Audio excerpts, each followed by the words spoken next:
the sight of the towering stone pillars that supported a high dome and the mottled and ancient long table that appeared to have been placed there since hundreds, if not more than 1,000 years ago, emptied the eyes. Although Audrey Hall had seen this scene many times, she would still feel a kind of shock that came from the bottom of her heart the moment she arrived above the grey fog.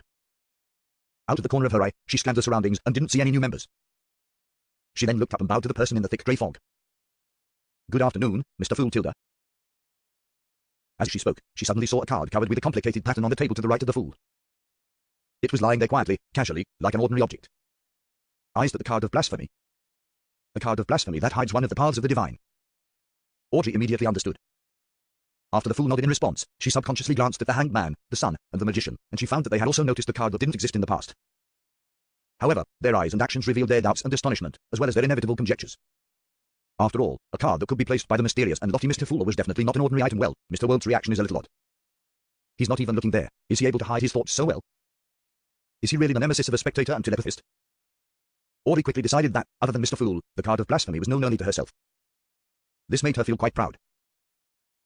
It was a feeling like sharing a secret with her parents when she was young, while she kept her two elder brothers in the dark. That's a card of blasphemy created by Emperor Zell, a treasure that countless beyonders in the mysterious world dream of. Audrey took the initiative to raise her hand after the Magician, the Sun, and the others did their greetings. "Honorable Mr. Fool, I have something I would like to report to you alone." Alone? Alger frowned slightly as he subconsciously tried to guess at the content, but was without any clue. Derek and the others were also curious, but they didn't think too much about it. Klein nodded slightly and said, "Sure." Frankly, he had no idea what Miss Justice was going to report to him. After waiting 2 seconds, he blocked off the senses of the rest of the members and gestured to Justice. Audrey sat with a dignified posture and said with a sincere attitude, "Mr. Fool, as I had asked to purchase the Spectator formula to Beyond the Gathering, there has been 2 suspected members of the Psychology Alchemists who came into contact with me recently through certain nobles. I'm inclined to join them, but only if I can guarantee my own safety. What is your opinion on this?" "I've attached great importance to this. Psychology Alchemists, from the evidence from various sources of information, it's not considered an evil organization. At present, they might not have a deity that they believe in. Its main mission is to explore and research one's mind, consciousness, psyche, and spirituality. It's more like a scientific self-help group. Of course, among the Orthodox churches, it's also a form of sacrilege since they believe that everyone's spirit belongs to God. And according to Dax Tigbarian, the upper echelons of the Psychology Alchemists definitely have an inclination to the original creator, the God that created everything. And they worship him, to a certain extent, a rather primitive form of worship." Many thoughts flashed past Klein's mind as he finally said with a smile, "If you think it's suitable, you can do so. If you encounter a problem, you can seek help from the Tarot Club." "Thank you for your suggestion." Audrey instantly felt relieved. Klein thought for a moment and added using a calm and leisurely tone, "Inside the Psychology Alchemists, there are people planted by the churches, such as informants of the mandated punishers and Nitorks. You have to know how to hide and conceal yourself. Mr. Fool is so nice to remind me to be careful." Audrey slightly bent her eyes and replied with a shallow smile, "In the future, there will also be an informant from the Tarot Club inside the Psychology Alchemists. Miss Justice, you haven't even joined, and you're already thinking of betraying them." Klein silently drew an invisible crimson moon for the Psychology Alchemists. After reporting the matter of the Psychology Alchemists, Audrey wasn't in a hurry to end the conversation. "Instead," she said, "Mr. Fool, I've memorized another 2 pages of Russell's diary." That was also why she had asked to speak to him in private. If she had conjured Russell's diary and given it to Mr. Fool under the witness of the Magician, Force, she could imagine that at the end of the gathering, Force would immediately come to her and borrow those Russell's notes she had bought in the past. And with regards to this, the goddess could prove that Mr. Fool had seen them all. I forgot to do so previously. One of these 2 days, I'll find an opportunity to tell Force that the Russell notes I bought were torn apart by Susie. Yes, torn apart, into pieces that cannot be restored. I'm sorry, Susie. Audrey repented in her heart. Very good. Klein knocked gratefully on the edge of the long bronze table to help Miss Justice conjure the diary pages. When he had the 2 pages in hand, he cast his eyes over, only to have his smile gradually stiffen. The first line of the journal read, "The 6th of March. The Mitt, I'm almost constipated from eating the food here. This is what I saw at the Russell Memorial Exhibition." Klein hid his expression and turned to the 2nd page.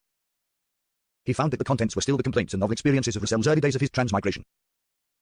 They were of no practical use. He controlled his expression and smiled. "Do you wish to deduct from the gold pounds you have yet to pay, or do you wish to get something else in return?" Audrey said without any hesitation, "Mr. Fool, I would like to know which path of the divine that card of blasphemy is." "You really treat money as dirt." Klein silently sighed, as he didn't hide his smile as he said, "That is the Dark Emperor card. The corresponding sequence 9 is lawyer." So that's what it is. After receiving her answer, Audrey felt abnormally satisfied. After the private conversation ended, the Magician, Force, looked eagerly at the World, who sat right at the other end. "Mr. World, I will try my best to gather a mystical item or powerful beyond a weapon in the Sun domain." What kind of deal did you two make in private? Despite feeling very familiar with Force, Audrey wasn't aware of this, so she couldn't help but ask. Force let out a sigh and said, "Mr. World has helped me find the formula to Trick Master. Mr. World sure is capable at finding formulas. Does he have extensive and reliable resources and connections in this field? Audrey listened in surprise. The hanged man, Alger, concealed his solemn expression, once again re-evaluating the world and raising his assessment of him. As for Derek, he felt rather expectant. He hoped that after he finished digesting the light suppliant potion, Mr. World would be able to easily find for him the formula for Sequence 7, Solar High Priest. The World laughed hoarsely when faced with the numerous gazes that were staring at him. Miss Magician, before you purchase it, it's best that you chant Mr. Fool's honorable name and request that he pass the relevant information to me. Yes, I have already sought Mr. Fool's permission and he has agreed to help us. If I'm not satisfied with the items that you have set your eyes on, perhaps I will consider switching to another request. Klein now had 3 alternatives for the items in the Sun domain, so he planned to compare them before making any finalization. One of them was the brooch which old Mr. Eye of Wisdom had mentioned. It had the effect of purifying and warding off evil spirits and letting the wearer use a portion of the spells in the Sun domain. The negative effect was that the wearer would never feel cool, forever stuck in a hot and irritable state. Klein found the mystical item only okay, and since the price could be close to £2,000, he was unable to afford it, even if he had sold the briber formula. Therefore, he planned to wait a few days.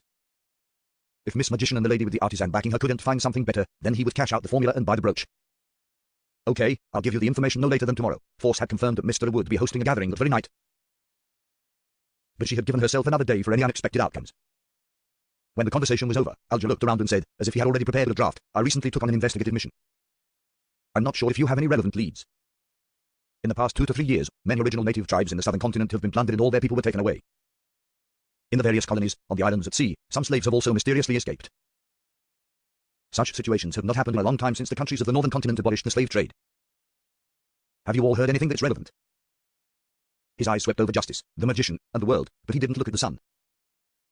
How could a boy trapped in the city of Silver inside the forsaken land of the gods know about what was happening outside? Audrey carefully recalled the conversations she had heard at the many noble gatherings, but after a while, she said, No, I've never even heard of such a thing. The Magician and the World shook their heads. Is this indicating that slave trading in the black market is flourishing again?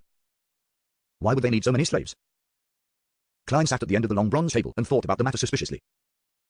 Seeing that no one could provide any clues, and how Mr. Fool showed no interest whatsoever by not interrupting, he said without changing his expression. You can attempt to seek out the formula for Wind Blessed. I will provide you with payment that would absolutely be enough to satisfy you. The formula for the Wind Blessed. He's almost done digesting the potion of the seafarer. Klein activated his spirit vision and glanced at the hanged man. Sure enough, he found that the surface layer of his astral projection was not only pure blue like the sea, but it also had slight ripples, as if slowly undulating. If I do the math, it took Mr. Hangman nearly 4 months to digest the seafarer potion. He's often at sea. Audrey also made a judgment based on what she had observed. Another point that Force paid more attention to was that Mr. Hangman was likely a Sequence 7. A mid-sequence beyonder, she nodded indiscernibly and said to herself. After the hanged man finished announcing his mission, Derek raised his hand and said with some apprehension, I've been assigned to go on a mission. I will be heading to the half-destroyed temple that I mentioned previously, in the near future. Yes, the one related to the fallen creator. The leader responsible for this operation is Shepherd Eldelavia. Do you have any suggestions? My advice is to stay as far away as possible. Upon hearing the son's question, Klein instantly had such an answer in his mind. However, in order to preserve the image of the fool and see what the others would suggest, he remained silent and did not manipulate the World to speak. After a short moment of silence, Alger turned his head to look at the sun. He said in a steady and gentle voice, You have provided too little information, so it's difficult for us to give any useful advice. The only thing we know of regarding that semi-destroyed temple is the presence of the true creator, or in other words, the fallen creator's unique statue. We don't know what else is there, so naturally, we aren't able to make much of an analysis of the situation. The fallen creator is indeed the true creator. To think that there's faith in the true creator in the city of Silver where the sun lives. There's even a temple built. The magician Force listened with relish and almost wanted to write it down. Justice Audrey waited for the sun's description of the strange temple in anticipation. Derek nodded, his eyes looking up for a few seconds before he said, In addition to the statue, there are also many incomplete murals with terrifying evil spirits lingering around. However, they have already been eliminated by the exploration team led by 2 elders from the 6-member council. I've yet to see those murals with my own eyes. It's said that it records the prophecy of the end of days and how the fallen creator will save his believers, as well as the corresponding bloody ritual. In the corner of a certain mural, there are some strange characters that appear to be evolved from Jotun. After some deciphering, a few elders believed that they meant Rose Redemption. This might be a code name for the original muralist. It might also be the code name of the organization that built the temple in the city. According to the chief's judgment, these murals are at least 1,000 years old. The 1,000 years I'm referring to is the one that you know. But I'm not completely sure. In the city of Silver, we use the frequency of lightning to demarcate our days. It's considered night when the lightning uses up and day when there's plenty of lightning. One cycle is a day, and the 4 seasons only exist in books, so we can't grasp the specific number of days. Only the chief can confirm that. At this point in the sun's story, Force suspected that she was listening to a fairy tale. A city without the sun, without the red moon, without day and night or changes in the seasons, it sounded unreal no matter how she listened to it. Only fairy tales or novels would make such daring descriptions. And the author has to smoke cannabis and be in a state of psychotic madness in order to create such a city. The first thought that came to her mind after her astonishment was, I want to use the City of Silver as a blueprint for a novel. However, she soon gave up on this idea, for she didn't know what the City of Silver really implied. She wasn't sure if it was a secret that was collectively concealed by the 7 churches, and she was afraid that as soon as the book was published, she, as the author, would have had talks knocking on her door, claiming to collect the copper pennies in her gas meter. So that's the kind of environment which the City of Silver has. The Sun also often mentions of monsters lurking deep in the darkness. Unfortunately, I'm only at sequence 8. Otherwise, I would really like to ask Mr. Fool to send me there for an adventure. No, Audrey, you are no longer an innocent girl. You should be aware of how much danger is involved in this matter. Justice Audrey switched between letting her thoughts run wild while also engaging in self-reflection. At least 1,000 years, the Aurora Order hasn't been in existence for more than 3 centuries. It might not even be 2 centuries old. It's unlikely to be built by them. Perhaps the true creator's faith had begun as early as the 5th epoch or even the 4th epoch. However, the organization that revered him wasn't the Aurora Order. In the next 1 to 2,000 years, the 7 Orthodox churches have been repressing it, causing the true creator's believers to be in a crisis. The churches have destroyed them again and again, and finally, they have resurrected themselves as the Aurora Order.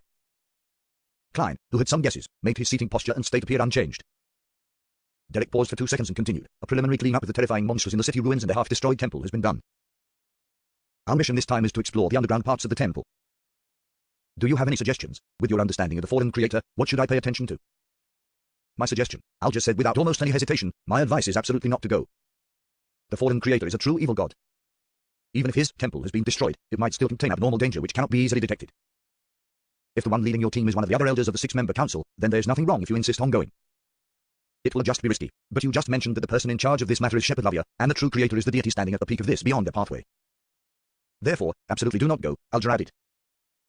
Your suggestion is the same as mine, but it doesn't require the sun to describe the half-destroyed temple. You could have come up with this conclusion with the conditions at the beginning, I understand.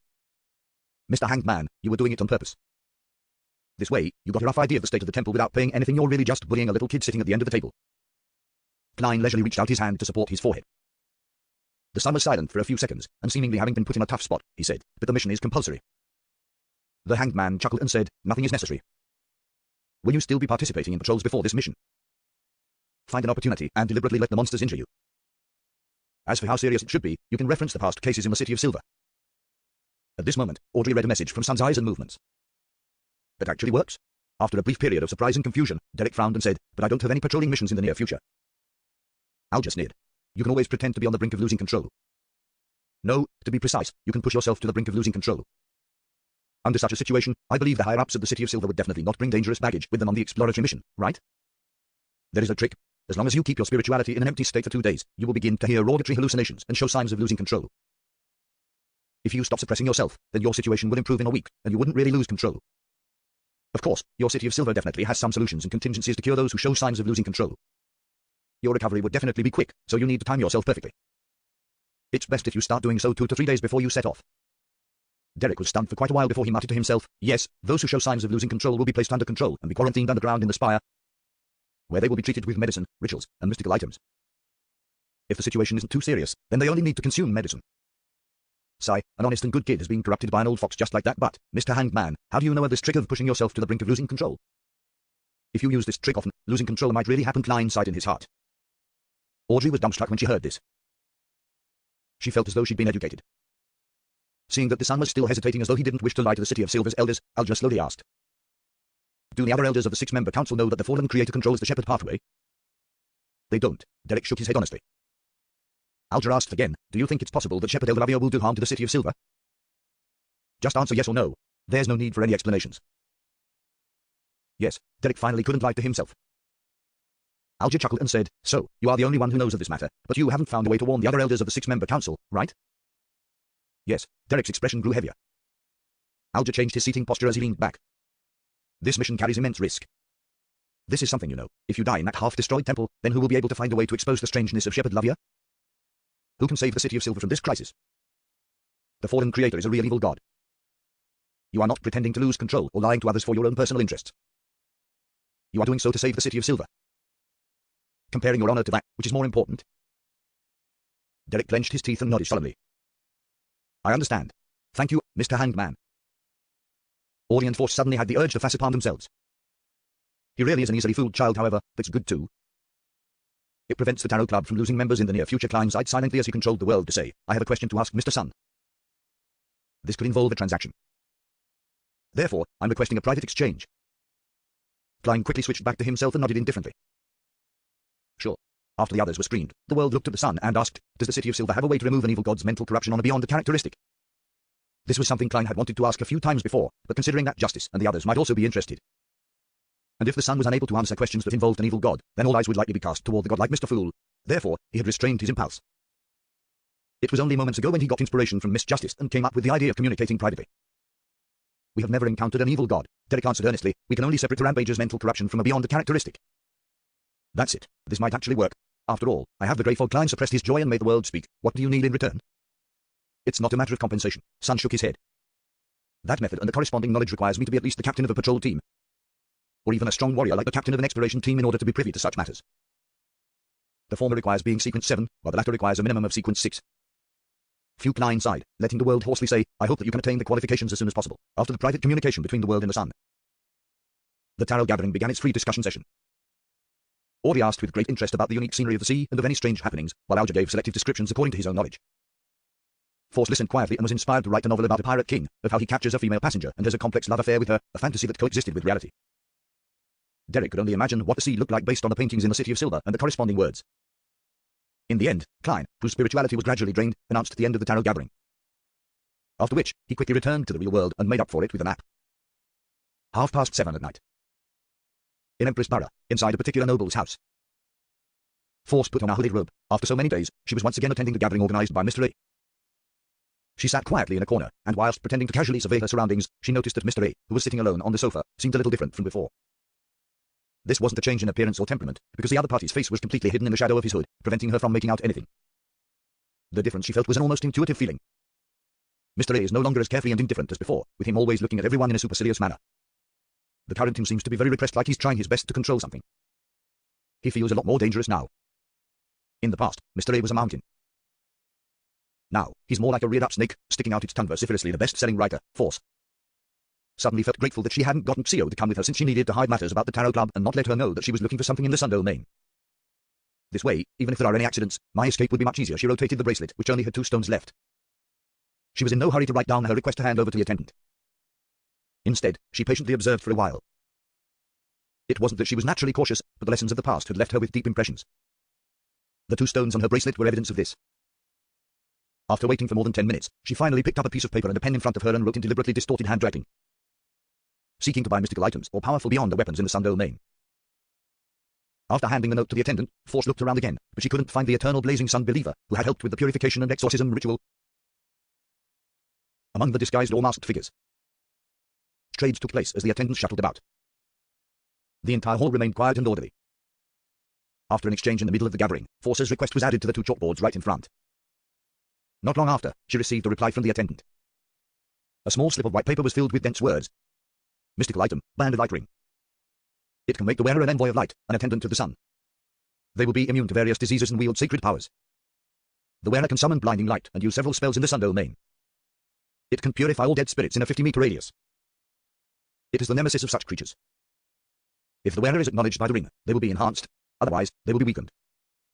The only problem is that if the wearer utilizes it too often, they will slowly become a believer of the eternal blazing sun and slowly defend the doctrines and praise the sun from the bottom of their hearts. If you wish to obtain it, then please pay me 9,000 in cash at once. I can wait for you to raise it. 9,000 pounds, Force's mouth gaped open, as though the other party was robbing her. This was a huge amount of wealth that she wouldn't be able to borrow, even if she asked someone to lend it to her. Aside from the deposit for the assassination of the Imtis ambassador, the amount of money she had seen so far combined had never been this high. A person with 9,000 pounds in cash was considered a tycoon, even in Bagland. Although I know that mystical items are expensive, I never expected them to be this expensive. Does he plan on getting the 9,000 pounds and not participate in beyond the gatherings anymore and leave the circle so as to enjoy life in peace? For a moment, she didn't dare to reply to the seller. She pretended that nothing had happened and listened for nearly 10 minutes, but when she received no additional response or response to relatively inexpensive beyond the weapons, she got up and went to the washroom. After confirming that no one was around, she closed the toilet door and sat down on the toilet. She recited Mr. Fool's honorable name, told him in prayer about what had just happened, and asked him to pass it on to the world.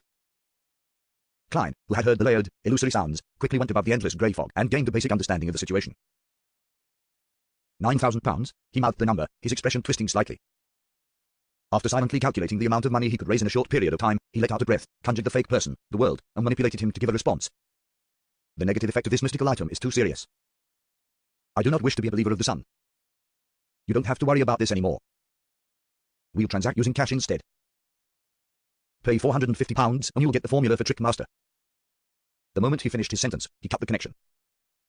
Watching as the world disappeared, he raised his hand to rub his forehead and muttered to himself, next, I'll have to see the information on what kind of items that barbarian lady can gather. Otherwise, I can only purchase that brooch from Eye of Wisdom. In the washroom, Force let out a sigh of relief. She indicated that she would hold the sacrificial ritual as soon as she got back. It's a pity that I don't know the formula for now. Otherwise, I could take the opportunity to see if there are any beyonder ingredients I need. She returned to the hall and focused on the information on the two blackboards. She didn't respond to the previous note, much less consider bargaining. Even if the seller was willing to discount it by £1,000, she wouldn't have the money or liquidity to buy it, and more importantly, she felt that Mr. World couldn't afford it either. She stayed until the end of the gathering, and because of Mr. A's changes, she didn't linger or talk to anyone. She quickly left the house. After more than 10 minutes, the gathering came to a complete end, leaving Mr. and his attendants alone. Slowly, Mr. got up and walked down the stairs to the basement. Suddenly, his knees buckled, and he fell to the ground, rolling down several steps. He was sprawled on the ground, and the shadow beneath him quickly turned scarlet red. His flesh and blood melted and mixed into the shadow, making it look like a brand new, skinless, monster-like person that had been separated from his body. Gasp. Gasped Mr. A's breathing gradually returned to normal as his taut body gradually relaxed. The blood and flesh that had separated flowed back once again. Everything returned back to normal. Mr. A crawled forward and knelt in the basement, once again confessing his sins while choking with sobs. He was confessing for his oversight from before, that he wasn't vigilant enough and caused the Lord's descent to fail. City of Silver, Derek Berg's house. He walked in silence a few times around the table, unable to make up his mind. His reasoning told him that Mr. Hanged Man's suggestion was the best one, but the faces of the other members participating in the mission kept flashing in his mind. And he felt that he had abandoned and betrayed them by pretending to lose control. Is there no way to save them? Should I find a chance to meet with the chief and tell him that the half-destroyed temple belongs to the fallen creator, who's an evil god that controls the shepherd pathway? That he should be careful of Elderavia and change the person responsible for the mission, but how should I explain where I got this information from? In their eyes, Mr. Fool would be the same as an evil god. Derek pulled his hair in frustration. The axe of Hurricane was placed in a position that was within reach of his hands. Every time a bolt of lightning streaked past the window, it emitted a faint light. Suddenly, Derek stopped and looked out into the darkness and into the dark sky. It was as if he had once again seen the state his parents were in before their deaths. He found the pain he had experienced when he stabbed his sword downwards. There's no time. I need to make preparations for the future so that I wouldn't be suspected for my discovery of that god being the fallen creator, as his expression distorted. He clenched his teeth and muttered to himself. He then suddenly left the side of the window and went back to the table. He began practicing the light supplements beyond the powers to drain his spirituality as quickly as possible. In the Hall family's luxurious villa.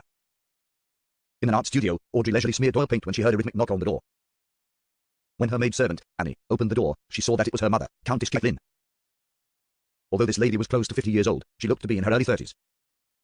She had blonde hair, green eyes, and a beautiful and graceful appearance, enough to attract the attention of most gentlemen. Mother, is something the matter? Audrey put down the items in her hand and stood up, puzzled. The Countess looked at her daughter, who was even more beautiful than her younger self. She smiled and said, I just attended a dinner party.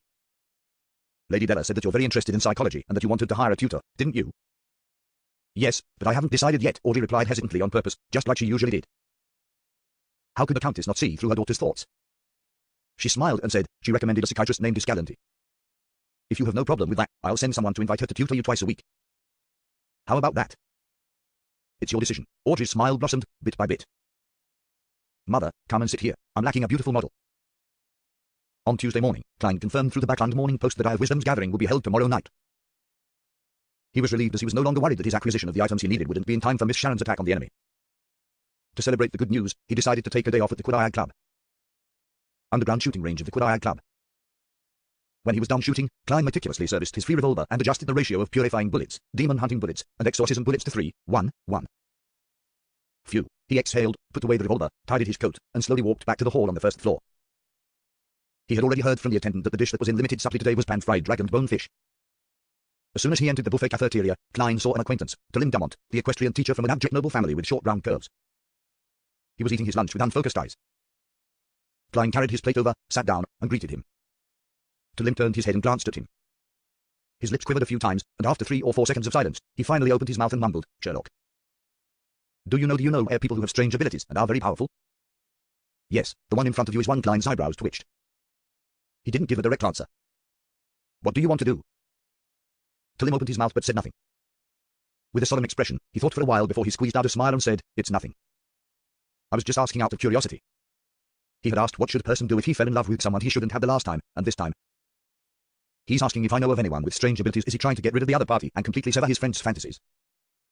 Who's worth the risk? Hiring a killer is equivalent to murder. Klein mumbled silently, cut a piece of the fish without any fine bones, and stuffed it into his mouth. Talim drew a breath, finished the food from his plate quickly, and wiped his mouth with a napkin. He seemed to return to normal as he said with a smile, Mike wants to hire you for a few days to be his bodyguard. Mike Joseph, the reporter from the Daily Observer. I remember his performance at the Golden Rose was rather brilliant. Klein chuckled. What does Mike want to do now? Talim spread out his hands and said, I'm not sure. He just casually mentioned this matter. It seems to have something to do with an interview. He said that he will visit you the day after tomorrow. I hope you have the time to accept this commission. I can't be sure. Klein, who didn't know the details, didn't give an affirmative answer. At that moment, he heard a series of illusory pleas from a woman. Miss Magician, is she prepared to sacrifice the money in exchange for the formula? Klein picked up his speed and finished the rest of his food. Then, he downed the black tea and went to the reception desk to get the attendant to open a lounge for him. After sealing the room with a wall of spirituality, he went above the grey fog and found that his judgment was correct. Miss Magician was requesting to hold the sacrificial ritual. The reason for her delay was that she only had £370 on her, and she had to go to the bank to withdraw some of her savings. After a series of manoeuvring, she saw the £450 vanish into the illusionary door, and an additional formula appeared in her mind. Sequence 8, Trick Master. Main ingredients, stomach pouch of a spirit eater, 20 milliliters of a deep sea marine's blood. Supplementary ingredients, 5 milliliters of essential oils made from hornbeam, 10 grams of string grass powder, a blossoming red chestnut flower, 80 milliliters of pure water. Finally, I've finally obtained it. It's been years. Force couldn't help pacing back and forth, feeling overjoyed and proud. Then, not feeling at ease, she took out a pen and a piece of paper, recording down the formula so that she wouldn't forget it and end up having to trouble Mr. Fool. If I don't meet someone who doesn't know the market well, then the main ingredient is at least £300. And I only have £430 left. I still need to work hard to earn more money too. I'm going to write a new book. Force suddenly felt that she was brimming with motivation. She was no longer the procrastinator she had been before. 5 minutes to 8 on a Wednesday evening, carrying all his savings, Klein entered the house where the gathering organized by Eye of Wisdom was held. He was wearing a black robe, with the hood over his face, and an iron mask. £1,674 in cash and 5 gold coins. This is the new peak of my wealth. I wonder how much will remain after this gathering. Klein entered the living room and scanned the room with the help of the candle's flickering light. The apothecary didn't come. Is he caught up with something? Klein frowned slightly and sat in the same position as he did the previous time. After a few minutes, Eye of Wisdom clapped his hands and said, let's begin. Before he could finish his sentence, someone impatiently spoke up. It was the heavily shrouded lady who seemed to have an artisan backing her. She suppressed her voice and asked, is the friend who wanted to sell the bribe formula last time here? I'm here, Klein answered simply. The lady heaved a sigh of relief, pushed her iron mask down and said, this time, there's a beyond a weapon that you need. Of course, you can also choose cash. What's the beyond a weapon? Klein suppressed the eagerness in his heart. The lady organized her words and said, this is a whip woven from the feathers of the holy sunbird. You can usually disguise it as a belt. When used, it will be covered with pure holy flames of light. Any undead monsters that are whipped by it will suffer great damage, and the weaker ones would even be directly obliterated. It can also be used to soak in liquids to create sun-holy water. But that would reduce the spirituality's durability. Every use will decrease its durability by a month. Currently, it has 13 months of effective durability. If you are willing, you can exchange it for the bribe formula without paying any additional cash. Holy Sunbird, it's not the Sun Divine Bird. If it's the latter's feathers, I'll take it. Of course, only tail feathers will do. They can be used to concoct the sequence 4 single quotes on Shadow Potion. Klein was quite satisfied with the weapon itself, but the problem was that it could only be used for 13 months. Every time he made sun holy water, the durability would be reduced by a month. In time, he would have to replenish it with something similar. With this in mind, he turned to look at the seat of honor.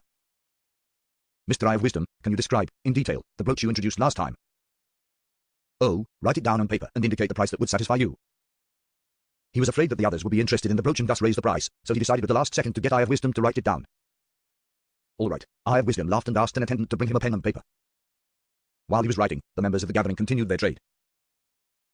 There were even some who attempted as they asked about the price of the whip, only to receive an answer to wait. After a while, the Eye of Wisdom finished writing the introduction and passed it to Klein through the attendant. When Klein unrolled it, he saw that the words on the paper were written in print, preventing him from noticing anything special about them. Very careful, he started to read carefully. Sun brooch. It can also be called Midsummer, and it is considered a relatively weaker grade 2 sealed artifact. With it acting as the center, it will fill a 10-meter radius with pure and warm energy. Normal people will not be able to sense it, but undead spirits and monsters will suffer constant damage, and they will quickly evaporate like a pool of water under a blazing fireball. Even wraiths and shadows will suffer the same fate, albeit lasting a little longer. In such an environment, the strength of powerful undead creatures will be significantly weakened. It will be very difficult for the wearer to be possessed or corrupted by evil spirits or monsters. Allows use of spells such as Holy Light Summoning, Holy Water Creation, Fire of Light, Cleave of Purification, Horror Immunity, Holy Oath, and Sun Halo. The downside is that, as long as you carry it, you will never be able to feel cool. You will always be experiencing a terrible heat. Young man, don't underestimate this state. The hot and irritated you will slowly step into the abyss of losing control. I will only sell it for £2,000. Don't try to bargain, as you know, I'm not too short of money, and I'm a collector. It's much stronger than I imagined. Eye of Wisdom had been very vague the last time. Klein's heart skipped a beat. After a few seconds of thought, he looked over at the woman with the artisan backing her. £900 in cash. The average price for a Sequence 7 potion formula was around £800. Deal, the lady answered without hesitation. If I had known, I would have offered £1,000. Klein forced a smile. He was a man of his word, and, without reneging his offer, he exchanged his prepared formula for £900 in cash. In an instant, his wealth soared to £2,574. It was enough to make a bachelor man live a pretty good life for the rest of his life. After Eye of Wisdom's appraisal, the lady looked at the formula once more in satisfaction. Sequence 7, Briber. Main ingredients, 1 weeping infant flower, strange-faced cannabis crystal. Supplementary ingredients, 5 drops of golden gems and weed juice, 5 drops of black gems and weed juice, 4 drops of fantasy grass essential oil, 80 milliliters of red wine. After completing the transaction, Klein drew a deep breath, looked at Eye of Wisdom, and solemnly said, £2,000. I want that sun brooch. Eye of Wisdom chuckled and said, to be honest, I really don't wish to sell it, but since I have 2-081, sun brooch isn't necessary to me. Besides, I have already named my price, and reneging isn't my style. Wait 3 minutes for me, I'll get the sun brooch. All right, Klein replied, feeling both expectant and also feeling the pinch. At this point, the Beyonders in the activity room cast their gazes on him. A deal of £2,000 rarely appeared at this level of ordinary gatherings, perhaps not even once in a year or two. Klein could feel the greed and covetous feelings in their eyes. After a short silence, the transactions continued until Eye of Wisdom returned. In his open palm lay a dark golden brooch shaped like a sunbird. It was obvious that the Eye of Wisdom had some sweat on his face. You can confirm it before you pay. The hooded Eye of Wisdom walked directly to Klein and handed the dark golden brooch to him. Very generous, Klein reached out to take it, but before he could examine it closely, he felt his surroundings become very hot, even the wind felt as if it had been ignited. Once it entered his nose, it would spread to his lungs. At this moment, he seemed to have left the cold and humid backland, finding himself in the desert and wilderness, right in the middle of the northern continent. Hanging above him was the sun that radiated endless light and heat, and in his surroundings was the extremely dry and boundless yellow sand. Phew, it makes me want to eat ice cream. Sweat slowly seeped out of Klein's forehead, but under the iron mask, the liquid couldn't fall freely. It could only stick on the spot. Through direct contact, he could feel the pure and warm power radiating out, but the Beyonders around him were not affected in the slightest. After fixing the brooch in place, Klein released his spirituality and infused it into the dark golden surface. With a boom, he saw the sky filled with dancing dots of pure gold light as he received a great deal of information. This included how to use some of the spells in the sun domain with the help of the brooch. Most important of all were the tricks to injecting spirituality and the corresponding activation incantations. One of them included providing the brooch with 2 seconds of spirituality, allowing it to summon a holy beam of light that descended from the sky to purify the undead and inflict certain damage on other targets. A continuous supply of spirituality for 5 seconds, together with the use of the word sun in ancient Hermes, would create a small amount of sun holy water, which would exorcise evil spirits, drive away the cold, and purify wraiths. In addition to the difference between strength and time intervals, the other corresponding spells could be cast as well. Fire of Light was a sacred, concentrated flame that suddenly appeared out of thin air via mere thought. Cleave of Purification was an effective attack against wraiths, and it could also be used to augment bullets. Horror Immunity allowed the wearer to no longer feel fear. Holy Oath was used to temporarily strengthen one's strength, agility, fire damage, and holy damage via chanting the corresponding ancient Hermes term. Sun Halo targeted comrades who were within 20 meters of him. It could effectively boost their courage and purify the evil energies within their bodies. Not bad, other than not being strange enough, it doesn't have too many flaws. It complements my magician abilities nicely. It's just a little hot. Klein's mind was filled with fantasies about himself in short-sleeved clothes. He rolled up his robe, took out a stack of bills from his inside pocket. Together with the £900 he had just received from the lady with the artisan backing her, he counted £2,000 in cash before handing it to Eye of Wisdom's attendant. After counting thrice and finally confirming that there was no mistake, Klein looked at his rapidly shrinking wallet, feeling both happy and sad at the same time. The money he had painstakingly saved had been reduced to £574 and 5 gold coins. However, he also obtained his second mystical item. The number of side effects was obviously fewer than the master key. It was a mystical item which was more outstanding, the sun brooch. The only drawback is it's just too hot. Klein reached out and touched his iron mask, and he nearly took it off to start using it to fan himself. With the reduction of his funds, Klein stopped considering the notion of purchasing anything else. He just sat there quietly, listening until the end of the gathering. Stimulated by the massive deal of £2,000, the gathering that night was relatively lively. For example, the whip woven from the feathers of the holy sunbird was sold for £850. Eye of Wisdom also made several purchases, buying an ancient book and a Beyonder ingredient. When the gathering ended, Eye of Wisdom surveyed the room and looked at Klein. he said with a chuckle. You shall be the first to leave. Is he afraid that someone will rob me? Klein thanked him sincerely and walked out of the living room under the guidance of the attendant. He then impatiently took off his hooded robe and iron mask. He had already tried to use his spirituality to wrap and seal the sun brooch. It prevented it from constantly purifying the surroundings and prevented its existence from being discovered by other beyonders. However, the negative effects couldn't be weakened unless it was not on his person. In order to ensure my mental health, I should only use it only when necessary. I can usually rely on purifying bullets and exorcism bullets. Klein left the gathering venue and took a long detour before arriving outside the Bravehearts bar. He entered, circled the area, and quickly came out again and hired a carriage. Unsurprisingly, he quickly saw a figure in a black regal dress outline itself opposite him. Sharon's appearance had not changed at all.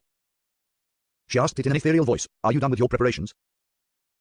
"Yes, you can choose the ambush location and time." "Notify me once you have confirmed the details." Klein nodded calmly. Sharon looked at him and said, "Okay." Seeing that she was about to disappear, Klein added, "Have Caspars prepare a box of explosives and bury them all over the planned battlefield." Sharon was silent for 2 seconds before she said, "Steve is also a demolition expert." "No, my main purpose is not to blast anyone apart." Klein smiled. "I just want to put on some fireworks." Sharon stared at him for a few seconds, then she nodded. Witnessing her figure fading rapidly, Klein leaned back against the wall and opened the window, letting the bone-piercing wind in, but he still felt hot. Back on Earth, I hated summer the most. I like ice pops, ice cream, cold drinks, watermelons." As he mumbled, Klein reached into his pocket and held a sun brooch. "This is a mystical item worth £2,000. Returning to Minsk Street, Klein walked slowly along the road lined with trees to Unit 15. When he passed Lawyer Judge N's house, he subconsciously looked inside and saw the gas lamp with a slightly blue glow. "There's someone home." Klein laughed as he sighed, his forehead constantly beaded with sweat. Early the next day, on a Thursday morning, Klein had just come out of the bathroom with a newspaper in hand when he heard the doorbell ring. "Who is it?" "Right, Talim mentioned that reporter Mike Joseph will be coming to me today." Amid the tinkling bells, Klein came to the door and reached for the handle. The image of the visitor naturally appeared in his mind. He was about 30 years old, with a black tweed coat and a matching half-top hat. He had sparse eyebrows, charming blue eyes, and a handsome mustache. But his skin was rather rough. He was none other than the reporter from the Daily Observer, Mike Joseph. "Good morning, Mike. Talim told me about you." Klein opened the door and greeted him. He hadn't hesitated to throw the sun brooch above the grey fog. Mike Joseph pulled his bow tie and said, "Sorry for disturbing you so early, but I have matters to deal with later." "I understand," Klein said politely. "Have you had breakfast?" "Would you like to try my toast?" Mike suddenly smiled. "I'm so sorry, that would be so nice of you. If it's possible, could I also have a cup of hot coffee?" "Milk would do too. I noticed that you ordered fresh milk."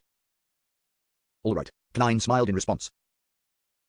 He busied himself with the toast, poured the milk, took out a tin of butter, and sat down, eating without a word. Across from him, Mike was enjoying his breakfast without restraint, oblivious to the silence. Few. Klein exhaled and put down his cup.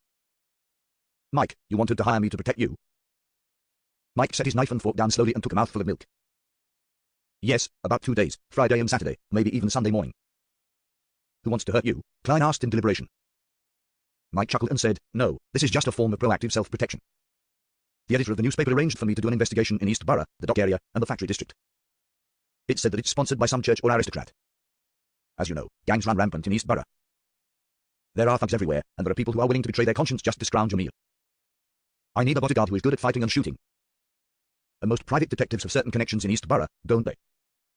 I rely on metaphysics to crack cases, no deduction."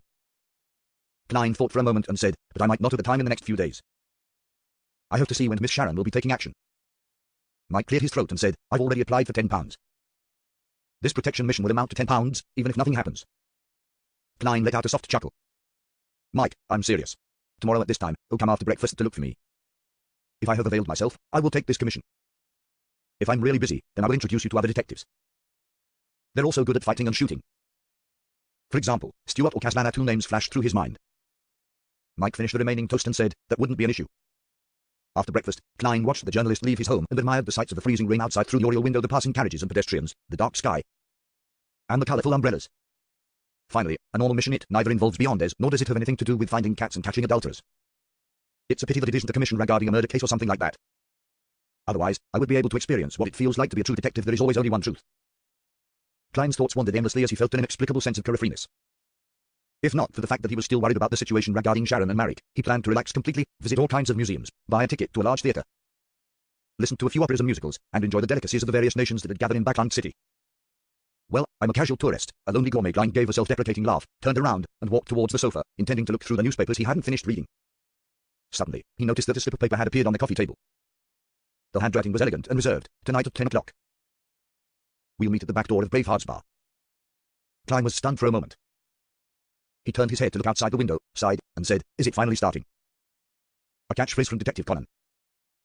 10 o'clock at night, in the alley by the back door of the Braveheart's bar. Like the previous time, Klein, in his black double-breasted frock coat and matching half-top hat, had merely circled the bar once before he walked to the nearest street as though he were on a stroll. Just as he walked out of the alley, a carriage stopped in front of him. Behind the glass window was Marek's pair of brown eyes which were still suppressing any signs of malicious intent. Klein pressed the top of his half-top hat and, holding the sturdy cane in his hand, calmly boarded the carriage as if he had hailed it himself. He sat down and straightened his bow tie like a gentleman attending a banquet. That outfit isn't suitable for battle. Marek, who was wearing a white shirt, black vest, and tights, sized him up a few times and frowned. It was obvious that he still had some doubts regarding Klein's strength, but he had chosen to trust Sharon. Klein smiled casually and said, "My beyonder powers are different from yours. Our fighting styles are different too. This type of clothing will not affect me negatively in any way. It even suits me very well. For example, it has a lot of pockets, and they can be used to store different items in different places, so as to avoid taking the wrong things when in a hurry and losing my life through such a laughable mistake." As he spoke, he took out the remaining 3 sedatives from a sewn concealed pocket. They were the special sedatives concocted by the apothecary. Just as he finished his sentence, a figure quickly outlined itself on a window of the carriage. A figure wearing a long black regal dress and a small soft hat. It was none other than the Sequence 5 Beyonder of the mutant pathway, Wraith Sharon. "You explain too much." Sharon looked at Klein and said in an ethereal tone, "Not natural enough." "I just wanted to get into the act." Klein laughed dryly and replied, "Probably it's because I'm a bit nervous." Without waiting for Sharon to speak again, he handed the 3 sedatives to Marek. "Find a chance to drink it yourself. I'm sure that you're more experienced than I am. You won't drink it too early or too late, much less drink too little or too much." Marek looked at the sealed and transparent glass test tube, gently shaking the liquid inside and said, 2.5. "Any more and I will really be sedated. I wouldn't do anything for a short period of time." "Very good," Klein praised and turned to look at Sharon. "Have you guys decided on the ambush spot?" Sharon nodded. "We're on the way there." She didn't directly reveal the intended location to Klein. Very prudent, very careful. Klein thought for a moment before asking, "Will you be hurt by purification?" "As a zombie, yes. Same when I'm in my spirit state," Sharon explained succinctly. "In other words, when a Sequence 5 Wraith is still in their physical state, the purification effects wouldn't be effective." Klein thoughtfully asked, "What about exorcism? What about demon hunting?" As they were dealing with the Beyonder of the same pathway, Sharon didn't hide anything from him. "Demon hunting will deal damage to our bodies. Likewise for exorcism, to both our bodies and spiritual bodies. But it wouldn't be fatal." Klein curled his lips into a smile and exhaled. "I understand." He pondered for a moment, and he asked again after some deliberation, "Do you feel the power of purification and exorcism now?" "No," Marek replied hoarsely. "Very good. This spirituality cage, modified from a wall of spirituality, is indeed able to isolate the effects of the sun brooch. However, I'm so hot." Klein secretly sighed and confirmed, "Wraith Steve, Zombie Jason, and Werewolf Tyre, do they have any other mystical items or beyond the weapons besides the Scarlet Lunar Corona?" "We don't know." Marek pinched his glabella, looking a bit irritated. With the battle at hand, he couldn't help but be stirred by these emotions while suppressing his maliciousness and desires. Sharon listened silently and replied without any hints of discomposure, "When influenced by the Scarlet Lunar Corona, Jason and Tyre will be in a rather fervent state. Even if they have mystical items, they would lack the reason to use them. Unless it's something passive," added Marek. "But to a werewolf, their claws are their beyonder weapons. It's the same for me, Tyre, and Jason. It can tear through steel and comes with venom." Klein's eyes darted about as he nodded. "All right, I have no more questions." In the night, with few pedestrians, the carriage sped across the streets, its wheels going over puddles of water from time to time, splattering fine dirt onto itself. After 10 minutes or so, Marek and the zombie driver stopped the carriage. Klein looked out through the glass window and saw a dark, dilapidated building. Not far away, the sound of running water could be heard. "This is the West Berlin dock that has been abandoned for a year and is about to be rebuilt. Our planned ambush point will be around its warehouses," Marek introduced. "The abandoned West Berlin dock. If an accident were to really happen, the Tusk River would be the best escape route according to my previous survey.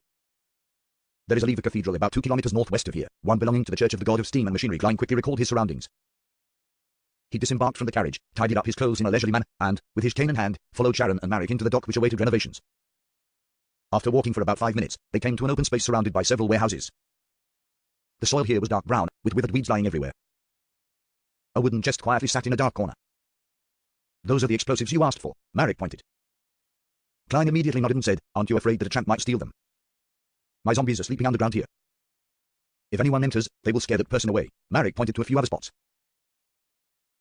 "Avoid them when you bury the explosives." "No problem." Klein smiled and nodded before asking, "Will my purification and exorcism effects hurt your guys?" "No, they are equivalent to corpses when in deep slumber, and there's also a thick layer of soil shielding them." Marek gave an affirmative answer. After looking around, Sharon became talkative for once. "Stay here and make your preparations. We'll go and lure the enemy over. It won't take more than 30 minutes. Please make use of the time. After you finish your preparations, hide in a warehouse. Don't be in a hurry to make your move. Make sure to be patient. No matter how dangerous the situation is, treat it as normal. When I become weak and the Scarlet Lunar Corona appears, you can use the day to search for Steve and launch a sudden attack on him. I will also use my mystical item to complement you. Klein listened attentively, chuckled, and said, "A very simple plan." "The simpler the plan, the more effective it is," Sharon calmly responded. Marek pinched his forehead, shook his head, and said, "Steve isn't a fool. If any problem arises in a complicated plan, it will lead to a complete disaster." After they finished their exchange, Sharon vanished and Marek quickly departed from the dock. After watching them leave, Klein took out a small square metal box from his pocket. Its surface was covered in a thin film of spirituality. This was the spirituality cage that had been modified from a wall of spirituality. It could, to some extent, isolate the outside world from the effects of certain mystical items, but it couldn't abate the negative effects they had on the possessor. Of course, sealed artifacts which were too powerful or too strange were definitely not something that a spirituality cage could deal with. They required a special sealing environment that was specially designed for it. 4 warehouses, overgrown with weeds. The ground is muddy from the rain. Earlier Klein took out a piece of paper and shook it. The paper quickly became taut and as hard as an iron plate. Klein held a note and dug a shallow hole in the middle of the open ground. He buried the small square iron box in his hand. There was only a thin layer of soil between it and the outside world. Next, he took out the explosives from the wooden box and buried them in different corners and in different warehouses. He buried the remaining explosive sticks near the center. After finishing all of this, he took out his revolver and adjusted the ratio of the bullets again: 3 purifying bullets and 2 exorcism bullets. Putting away the revolver in his underarm holster, Klein tidied his clothes, walked to a gap between 2 warehouses, and threw a paper figure in there, right above some buried explosives. He examined his surroundings again, and then he took out another square metal box. He removed the spirituality cage on its surface and took out the dark golden sunbird-shaped brooch, solemnly wearing it on his left chest. Klein let out a breath, left the place, circled the exterior, threw out some inconspicuous items, and burned away the used piece of paper. When he returned, he climbed to the top of one of the warehouses and hid in the shadows. Reaching out his hand, he counted and confirmed the various charms, extract, and herbal powders. He touched the iron cigarette case and snapped his fingers. The paper figurine he had left between the 2 warehouses stood up and transformed into a gentleman wearing a black double-breasted frock coat, a silk half-top hat, and was holding a hard cane. The gentleman's position was rather remote and hidden, making it difficult for anyone who came in from the outside to notice him. With his stand in present, Klein's figure disappeared from where he stood. However, his vision wasn't affected in any way, and he could clearly see the road that led to the clearing. Even though he had made preparations and had experienced many battles, Klein was still a bit afraid and nervous at that very moment. No matter how good a performance was, it could still be seen through. Furthermore, the enemy was a Sequence 5 wielding a mystical item. There was also a Sequence 6 and Sequence 7. Is this the state every magician is in before he goes on stage? Klein took a silent breath, suppressing his emotions and the heat of his body. That night, the crimson moon was constantly obscured by the clouds, and there was only a glimmer of light in the clearing. Before long, Klein saw 3 figures rapidly approaching. One in front, one in the middle, and one at the back. Running ahead of the group was Marek. His disheveled hair was completely blown back by the wind, and his expression was twisted and hideous. He was even faster than a steam locomotive at its peak speed. With a whoosh, he arrived at the entrance to the clearing. But even so, he was still unable to escape from his pursuers. The closest figure to him was a man who had the same pale complexion as himself, with indistinct, dark patches on his face, as if they were healing marks from rotting wounds. The malice in his eyes was completely undisguised and unrestrained. He looked more like a zombie who was craving fresh flesh rather than a human being, and Klein guessed that he was Jason, a Sequence 6. The distance between Jason and Marek remained within 7 or 8 meters, sometimes lengthening, sometimes shortening.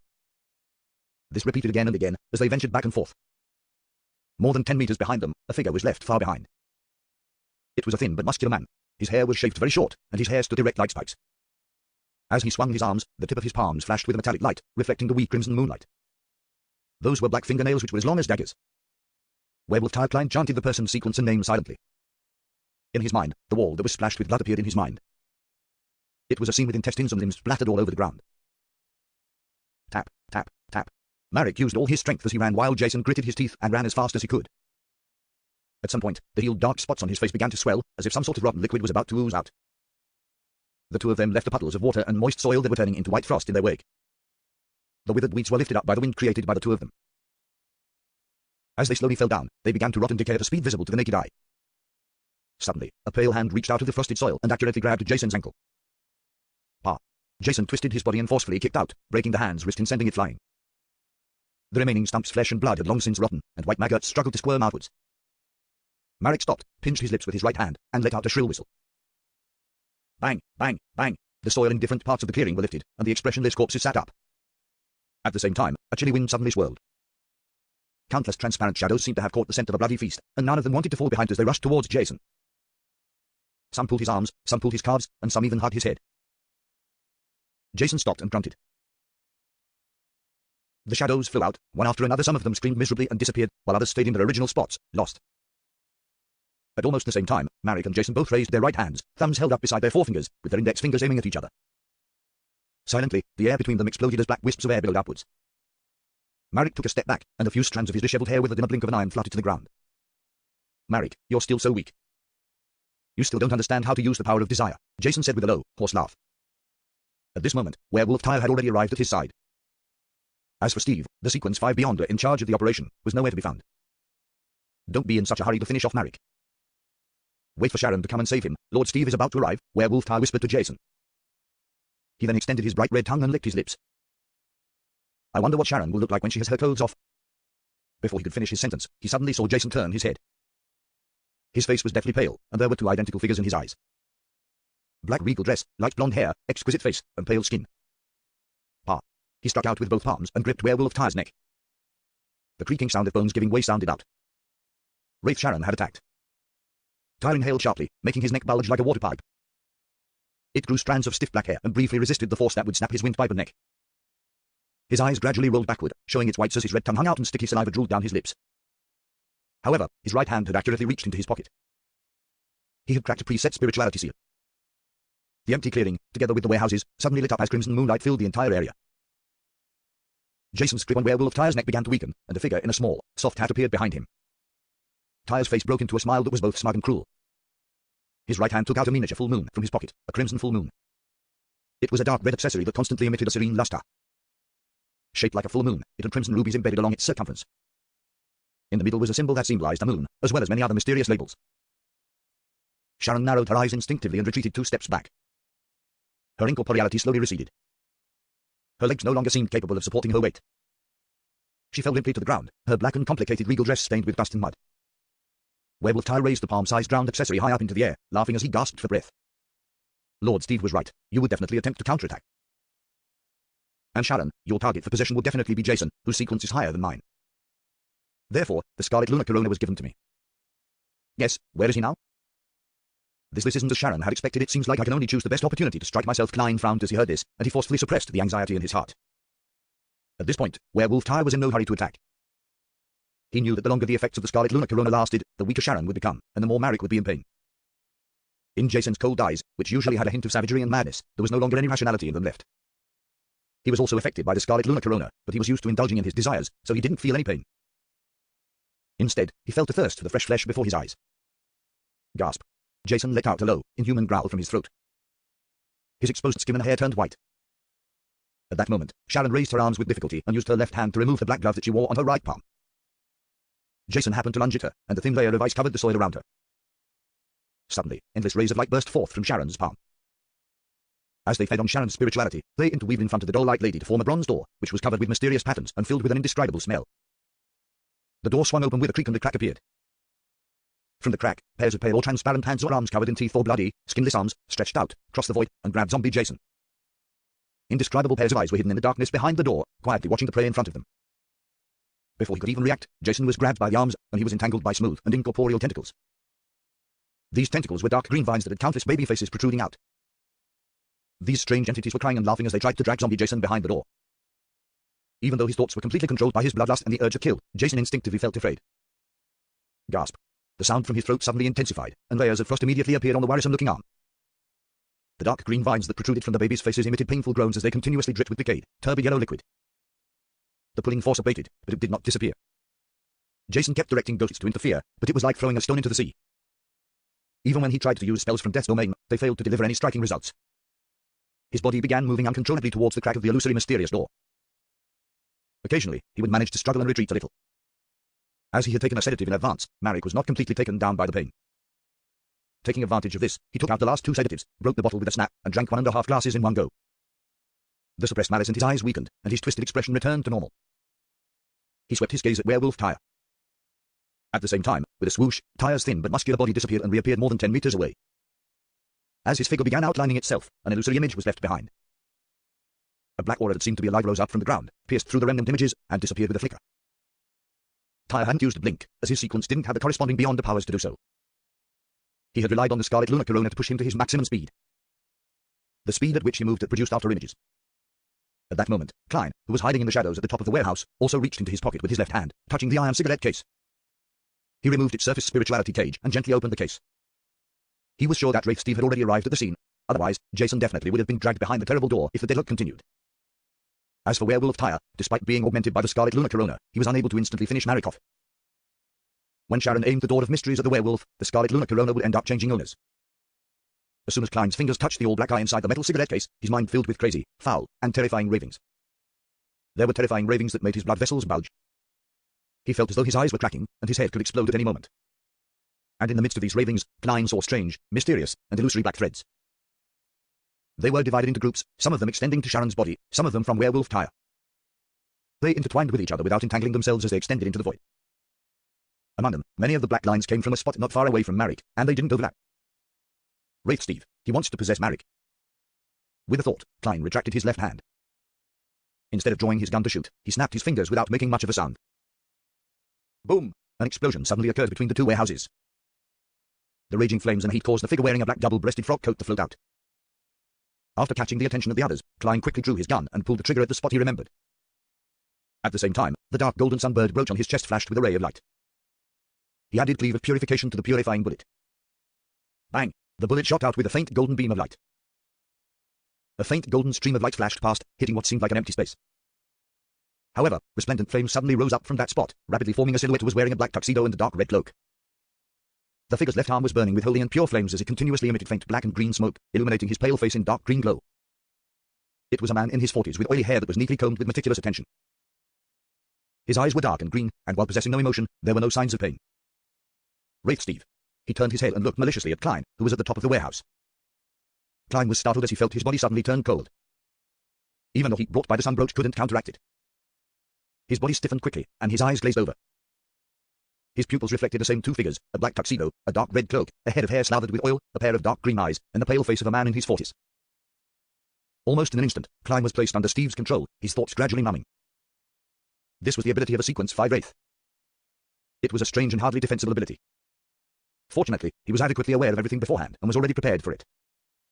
Moreover, the exorcism effect could effectively resist the possession of evil spiritual beings, so before his ability to think had completely disappeared, he stimulated the spirituality of his spirit body and injected it into the dark golden sunbird brooch. Just as he was about to raise his hand to grab hold of his neck, a warm and pure ray of light suddenly descended from the sky. It was like a pillar of light from the sun, bringing with it a feeling of brilliance and holy purification as it enveloped Klein within. It was a spell from the sun domain, holy light summoning. Amidst the holy light, the formless possession ability was weakened, and Klein's eyes suddenly regained their luster. In close succession, his body ignited, becoming brittle and charred, leaving behind a thin piece of paper. At the same time, between the gaps of the two warehouses, Klein, in his double-breasted frock coat and matching silk half-top hat, jumped out of the roaring flames from the previous explosion.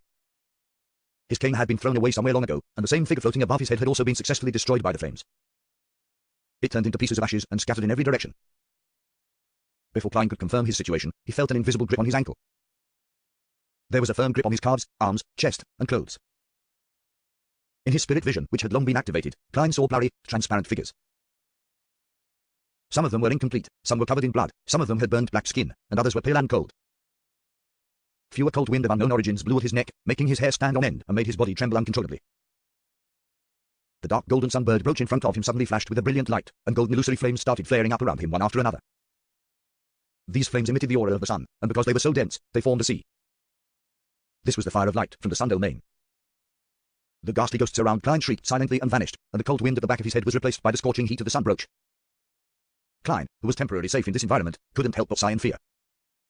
Even though he had prepared ahead of time and had obtained items to counter his opponent, a one-on-one battle with a Sequence 5 Wraith was still precarious. The performance had almost ended in failure from the very beginning. Not too far away from Marek, the dark red-cloaked Steve's figure turned slightly incorporeal. The bright flames on his left arm were quickly extinguished under the onslaught of the black aura. His eyes shone with dark green light, filled with malice and desire. He seemed to have lost his mind and ability to think. At this moment, with the shot's warning, Marek had distanced himself and directed the numb-faced zombies who had crawled out of the earth to surround Werewolf Tyre. He created slippery layers of ice and rotting sludge in an attempt to affect his enemy's movements. Werewolf Tyre held on to the tiny full moon that was emitting crimson light as he ran without stopping. When he was blocked by a zombie, he casually swiped down. Whoosh! The zombie was immediately split into 6 pieces. The long rotten flesh and wriggling maggots sprinkled all over the ground. Werewolf Tyre froze for a moment, looking at his claws in disbelief.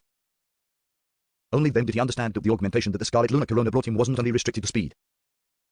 He felt that he had mastered some powerful and strange spell. Tyre stopped running and turned to face the pale Marek. At this moment, zombie Jason was drawing closer to the illusory but mysterious door. His body was covered with dark green vines that had protruded from the faces of the babies. He was being dragged by arms that were either full of teeth or were skinless. His eyes were almost touching the crack of the bronze door as he stared coldly at the indescribable eyes hidden in the darkness. It was as if that place was the final resting place for his heart. No, his body, which was controlled by bloodlust and a desire to kill, shouted out shrilly. Werewolf Tyre, who was about to counterattack, stopped instantaneously. Clenching his teeth, he threw the miniature version of the Crimson Full Moon at Steve. Only by allowing a sequence 5 beyond her to regain his strength would he be augmented, allowing the battle to come to a quick end. Only then would Jason have a chance of being rescued. Upon seeing this, Klein's eyes lit up, and he immediately snapped his fingers. Pa! Boom! In the Scarlet Luna Corona's trajectory, a pre-buried explosive threw out the soil, blew out a strong impactful gust of wind, and set off a scarlet flame. Being struck by this, the Scarlet Luna Corona was redirected and landed in another direction. Boom! Another explosive blew up, inducing a fiery light to rise up. Klein leaped up and pounced at the Scarlet Luna Corona, which wasn't too far from him. Suddenly, a pale palm appeared right in front of the Scarlet Luna Corona's landing spot and grabbed it. It was none other than Steve, who had disappeared and then reappeared. His instincts made him chase after the full moon. Pa! With a soft sound, Steve grabbed the Scarlet Luna Corona. His dark green eyes, which were full of malice and desire, gained a trace of spiritual luster. This caused him to return from the form of a pure eighth to a sequence 5 powerhouse. He smirked at Klein. He wasn't in a hurry to deal with this weak opponent, so he let his figure disappear once more. Klein, who had already thrown himself out, rolled twice, reached into his pocket with his left hand, and once again gently flipped open the iron cigarette case. He touched Rosego's old black eye. Amidst the ravings that caused his tears and snot to constantly flow, Klein saw more strange black lines, and from their origin, he caught a glimpse of the invisible Steve. He was closing in on Sharon, who was slumped to the ground weakly, at high speeds. He wanted to control her, rescue Jason, and put an end to the battle. Sharon was their main target for this operation. Klein suddenly retracted his left hand, and with a thought, he once again injected his spirituality into the sun brooch. 2, 1. A holy beam of light descended from the sky, enveloping Sharon from behind. Steve, who was wearing a dark red cloak, suddenly appeared a few meters away, barely avoiding the holy light. With the augmentation of the Scarlet Luna Corona, his speed was already frightening to the point of him being capable of effectively dodging in an instant. But at the same time, the genuflecting Klein had raised his right hand and pulled the trigger of the revolver. His target was Jason. A resplendent bullet flew out, aimed directly at Jason's back, and was about to help him enter the bronze door of mystery. But at that moment, Steve disappeared and reappeared behind Jason, blocking the bullet with his open left palm. Sizzle. The sunlight from the explosion made him shake his arm in pain. He narrowed his eyes as his skin was constantly charring and peeling, but it quickly healed. Suddenly, he heard a crisp sound. Klein had snapped his fingers again. Boom! A nearby explosive exploded. The resulting shockwave and bullet-like stones shot out in all directions. A large number of them landed on Jason's and Steve's bodies. No! With a blood-curdling scream, the clothes on Jason's side tore apart, and the quickly darkening white spots on his skin appeared as if fresh blood was about to seep out. To a zombie with a body as hard as steel, this wasn't an effective injury, but to a person like Jason, who was struggling to hold on, it was equivalent to the beckoning of death. He could no longer hold on as those terrifying arms quickly pulled him into the crack of the bronze door. No, Jason's scream resounded into the distance as the mysterious and illusory door closed with a clang, devouring the rest of his screams and isolating it from the world. The clearing in the middle of the warehouse turned completely silent. Jason had completely disappeared, as though he had never been born into this world. Steve's eyes widened, and he opened his mouth, letting out an angry screech. Damn it. As his voice resounded, Klein felt as if someone had heavily hammered him in the head. His vision turned blurry, and whatever he breathed in smelled of blood. His vision had become blood red. For a short time, his ears were filled with buzzing sounds, and he couldn't hear anything else. After Tyre delivered the Scarlet Luna Corona, he had grown black fur and sharp fangs. He was no longer immune to its effects and painfully covered his ears. Blood even flowed out from the corner of his eyes and mouth. Marek, who should have seized the opportunity to grab him, was in an even worse state. His desire and malice, which had been suppressed by the sedative, had reared their heads once more, causing him to almost lose control of his zombies. His expression was extremely twisted. Due to Wraith Steve's shriek, the weakened Miss Sharon also revealed a painful expression. However, she still managed to close her palm with much difficulty, causing the rays of light to be severed, which caused the illusory, mysterious bronze door to disappear. Klein knew that the situation was turning bad. Enduring his headache, he quickly took a step back and entered the fire. His figure quickly disappeared and reappeared in another explosion that happened in a different direction. He had just jumped out, in an attempt to strike back, when he saw Steve, the middle-aged man with the dark red cloak, stop in his tracks instead of chasing after him, as though he was waiting for something. Klein suddenly felt agitated. His head felt dizzy, and his stomach spasmed. He quickly weakened, but he had no idea why. Marek, who had just recovered from the sharp shriek, also had an abnormal reaction. He constantly stretched out his hands to grab at himself, as if his body suffered an uncontrollable itch. He gasped for breath as he used his long, sharp nails to rip apart his clothes and left white streaks across his body. The more he scratched, the deeper it became, causing its redness to seep out. Sharon fell to the ground, but she couldn't stand again. Her blue eyes lost their focus, as though she couldn't see anything. Poison, she whispered the word. Not far from her, Steve looked at a tightly clenched fist. He seemed rather fearful of the bronze door that was covered with mysterious patterns and an indescribable smell. He didn't dare to recklessly make a move. In his right hand, he held the scarlet lunar corona, the crimson full moon that was releasing a cold glow. Using his left hand, he took out a brown, translucent glass bottle from his pocket, and he snorted. Biological poison bottle can be used to randomly create different kinds of toxins. As long as you open it, the poisons will gradually spread to its surroundings. It will be effective in less than a minute, and the symptoms will only become worse. In 4 minutes, if you don't leave the poison-filled environment, then the corresponding effects will be unpreventable, such as death. What a pity. I thought Jason would be able to hold on to this moment. Sharon, you wouldn't have been affected since a spirit body isn't afraid of poison, but unfortunately, there's the scarlet lunar corona here, which prevents you from switching states. Perhaps, you can give up resisting and let me understand your hidden charms. He appeared to be leisurely introducing the abilities of the mystical item in his hand, as though he wanted to wait for Klein and company to completely lose their ability to resist before attacking. However, Tyre didn't understand his intention. Under the influence of the scarlet lunar corona, the irrational werewolf started his counterattack without hesitation. He threw himself forward, flailed his claws, and swiped across Marek's body, tearing it apart. Clang, clang, clang. The sound of nails tearing through steel sounded in succession, and Marek's skin finally showed signs of bloody wounds. Klein pinched his forehead. It felt like his forehead was starting to heat up, but the negative effects weren't as bad as what Steve mentioned. It seems like the poison has been weakened by the Sun Brocher's constant purification and purging effect. Klein suddenly sneered. Are you planning on attacking us after we succumb to the poison? Why do you think I didn't use fireworks just now? Why do you think I relied on explosives? With so many explosions, I've definitely attracted the attention of others. The official Beyonders nearby are rushing here at this very moment. You don't have much time left. Steve turned his head to look at Klein, whose face couldn't be identified thanks to the paint that was smeared on it. He suddenly laughed and said, I forgot there's a bug that I can easily deal with. Don't worry, you'll definitely be dead before the people from the church arrive. Before he could finish his sentence, Klein suddenly raised the revolver in his right hand and shot out a purifying bullet. Steve moved his footsteps slightly, traversing several meters in turn. Along the way, he left after images behind. However, Klein's bullet didn't hit where he had aimed. Instead, it hit the middle of the clearing, piercing through the soil and creating a loud commotion. A breeze of spirituality blew past, and both Marek's zombie and Steve's shadow stopped moving at the same time. In a split second, they charged out rapidly, charging towards the center of the clearing like a pack of hungry dogs at mealtime. Steve, who was about to use arcane methods to control Klein and easily kill him, was stunned for a moment. Then, he revealed a puzzled and surprised expression.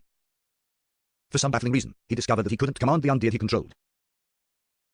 It was a first for him. At the same time, Klein snapped his fingers, detonating a few more bombs and setting off scarlet flames that soared into the air in different locations. His figure leaped from one bonfire to the other as he blinked towards the clearing's exterior. You want to run? Steve whispered. Just as he was about to turn incorporeal to chase after his target, he found that the zombies and shadows had dug out a square metal box and were fighting for the item inside. Soon, one of Shadow succeeded. Its body swelled, and seemingly gaining intelligence, it flew in another direction. So that item is used to delay my actions and allow him to successfully escape. Humph, he still doesn't understand what a wraith and the scarlet lunar corona is capable of. Steve temporarily gave up on chasing Klein. Putting away the biological poison bottle, his body suddenly disappeared and appeared on a thin layer of ice that formed in a puddle of water. He relied on his terrifying speed to drag out an after image and arrived behind that giant shadow. Steve's eyes flashed with a dark green light. The shadow instantly dispersed without a sound, and the item in its hand dropped. The other zombies and shadows, completely disregarding the oppressive aura of the mighty existence as they rushed over to grab it. Steve was more and more alarmed and curious. He discovered that his spiritual intuition couldn't draw any revelations from the object that had caused the rioting of the zombies and shadows. He stepped forward and grabbed the object with his left hand. It was a dark gold key ring. Hanging from it was an ancient and exquisite copper whistle. Beside the copper whistle hung a simple bronze key. They clung closely together as they remained in Steve's pale palm. At the same time, Steve's scarlet lunar corona in his right hand was quietly emanating a crimson glow, like a miniature full moon. Before thoughts even surfaced in Steve's mind, a faint but very strange sound entered his mind, ripping at his nerves and scraping his scalp. Ah! Steve let out a miserable scream and fell from midair to the ground. The scarlet lunar corona, which he held in his hand, and the key ring with the copper whistle and key were sent flying at the same time. He struggled and twisted on the spot, his body bulging and protruding. There were arms that were as small as babies which grew out of his body, or a foul, like yellow liquid that sloshed inside his body. At this moment, a flame ignited again. Klein, who had escaped, leaped out and appeared in the path of the scarlet lunar corona. He didn't attempt to catch the mystical item. Instead, with a gentle flick, he diverted its trajectory, sending it flying toward the weakened Miss Sharon. Steve's cries of pain gradually died down, and the Scarlet Lunar Corona accurately landed on Sharon.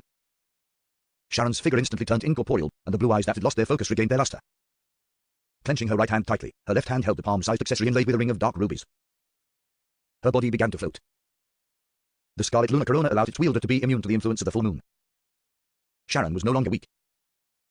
And in her spirit body state, she wasn't afraid of the biological poison. At this moment, the zombies and shadows gathered together once again, fighting over the chained master key and Azite's copper whistle. Klein didn't care. He raised his left arm and pointed.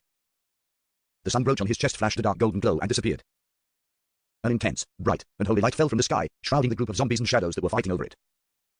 In what seemed like daylight, the transparent and bizarre shadows quickly melted and disappeared. The pale and stinking corpses emitted black smoke first before they ignited and burned like candles. By the time the light disappeared, there was almost nothing left except for Azite's ancient and intricate copper whistle and the master key, which were both strung on an already blackened key ring. They lay there silently. Meanwhile, Sharon didn't care about Marik, whose injuries were turning graver thanks to Tyre's attacks. Instead, she relied on her own ability to phase into mirror-like items to reach the thin piece of ice that Steve had previously used, and stepped out. She stretched out her right hand towards Steve, who was transforming into a monster, and opened it wide, aiming the palm of her hand at the enemy. Endless rays of light burst out and quickly intertwined to form the mysterious patterned bronze door. Creak. With a jarring noise, the small black hat on Sharon's head was blown away by a sudden gust of wind, and her carefully combed blonde hair cascaded down in a disheveled state. It was obvious that using the mystical item again was rather taxing on her. Creak. The mysterious bronze door produced a crack, and a series of shrill laughter, sobbing, and shouting echoed in the air. Arms either filled with teeth or completely without skin reached out wildly and grabbed at Steve, whose pustules were bursting one by one. The strange dark green vines that accentuated an infant's face and the slippery, illusory tentacles also bound the Sequence 5 powerhouse. Ah! Steve cried out again. The pale yellow pus, which flowed out, covered his entire body, allowing him to barely resist the pull. A bright red crack appeared on his face, and in it was a hole leading to a dark tunnel. At that moment, Klein raised his revolver and aimed it at him. Without any delay or hesitation, with his face disguised, Klein calmly pulled the trigger while wearing his half-top hat. Bang! Bang! With a flash of the sun brooch, 2 bullets filled with holiness accurately hit Steve in the head. Although they didn't pierce his skin or bones, they ignited resplendent flames, turning Steve into a bright torch. Ah! With another scream, Steve was pulled closer to the illusory bronze door. As Klein released the revolver's cylinder, the shells fell to the ground, and he took out the metal box containing the beyond the bullets. At the same time, he once again injected his spirituality into the sun brooch. 2, 1. A pure and flawless pillar of light fell from the sky and instantly hit Steve's body. Taking this breather, Klein inserted 3 purifying bullets and 3 exorcism bullets into the cylinder and snapped it shut. He aimed at Steve's head again, and with the flash of the dark golden brooch, he pulled the trigger hard, 6 times in a row. Bang! Bang! Bang! Bang! Bang! Bang! One by one, the bullets sliced through the air, either swirling with a golden luster or emitting resplendent beams as they hit Steve's head. Thanks to a plan's control over his body and his persistence in practicing his marksmanship, Klein's 6 bullets, which were augmented with cleave of purification, accurately hit the same spot. The same spot as the first 2 bullets. They were like fists from a giant of light, repeatedly pounding at the left of Steve's face. With a series of bangs, Steve, who had been entangled by the strange arms and the dark green vines, failed to phase away to avoid the attack. His head was whipped to the side repeatedly as his body trembled. His cheekbones quickly caved in, breaking out into sharp white bones. Bang! The last bullet completely tore through, splashing the Sequence 5 powerhouse's dark red blood. This opening allowed the resplendent and golden flames to continuously drill in, burning into bursts of dark green mist. In the holy light, Steve's clothes were ignited. His body was quickly charred as he dripped with grease. However, he was still alive. Compared to Nimblite Master Osago, the survivability of a Sequence 5 from the mutant pathway was clearly much better. However, the heavily injured Steve could no longer resist the strange tugging arms. His legs moved forward uncontrollably, almost flying towards that bronze door and into the deep crack that had opened. He was thrown into the darkness where pairs of eyes lurked. At this moment, Sharon suddenly clenched her right hand, her forehead covered in sweat. The illusory and subtle rays of light were abruptly severed, and the indescribably mysterious bronze door lost the source of its existence. It swayed, and before Steve entered, it reluctantly pulled back its long arms, which were either filled with teeth or blood, and sealed the crack. Creak. The door closed, quickly becoming transparent before it disappeared. Steve's leaning body was rigid in place, blackened, and shriveled, like a mummified corpse that had been burned for a long time. With her right fist tightly clenched and the Scarlet Lunar Corona on her, Sharon's figure rapidly turned incorporeal. She took a step forward and overlapped with Steve.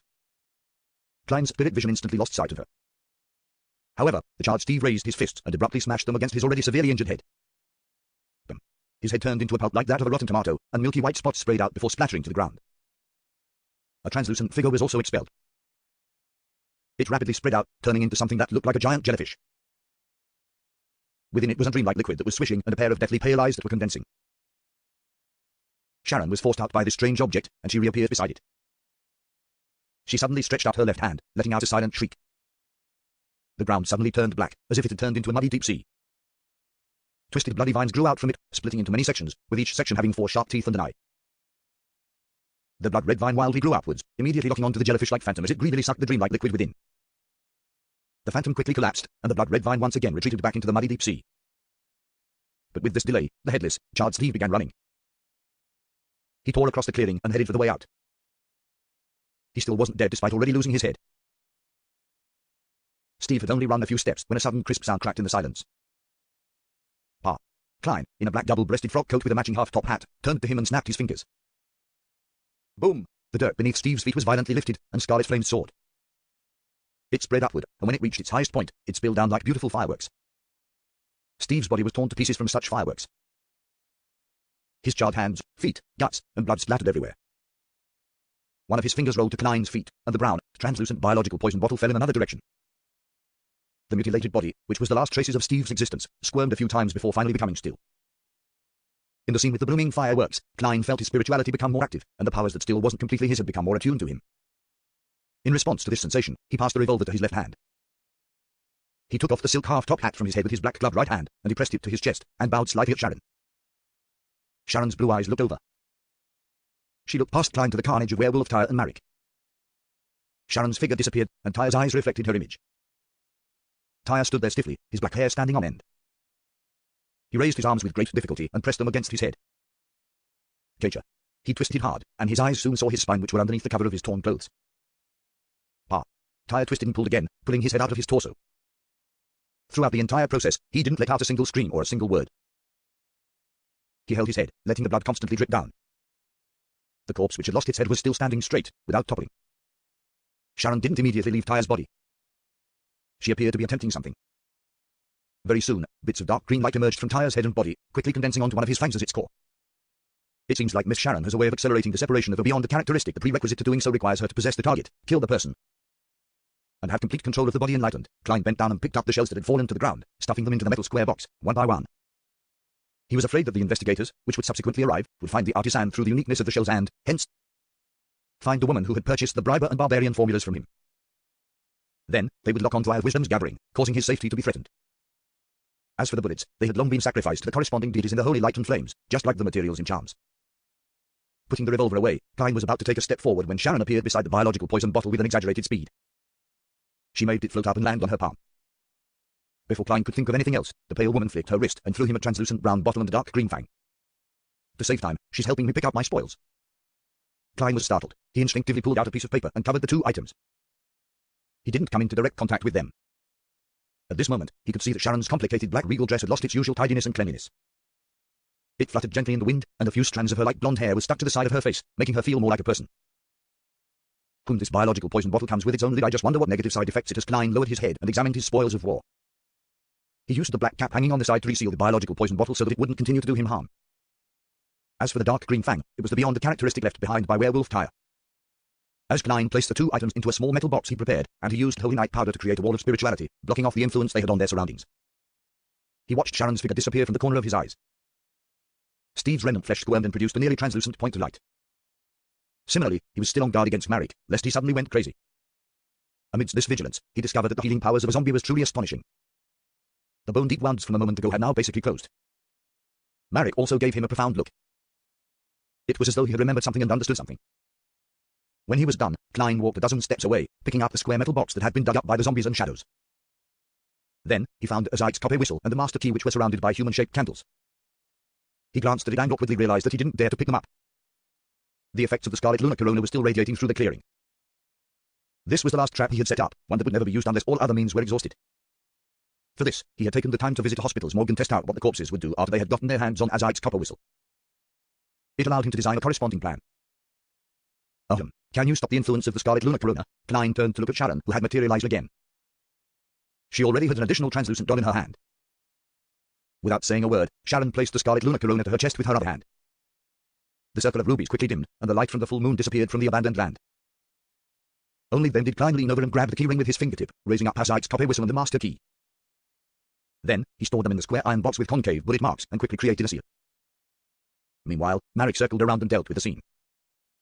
Sharon pulled up her small black bonnet, and her figure disappeared before reappearing in front of Klein. "The Book of Secrets is in your room," Sharon said calmly. "That is to say, no matter what the end result is, as long as I can make it back alive, I will be able to get a portion of the reward."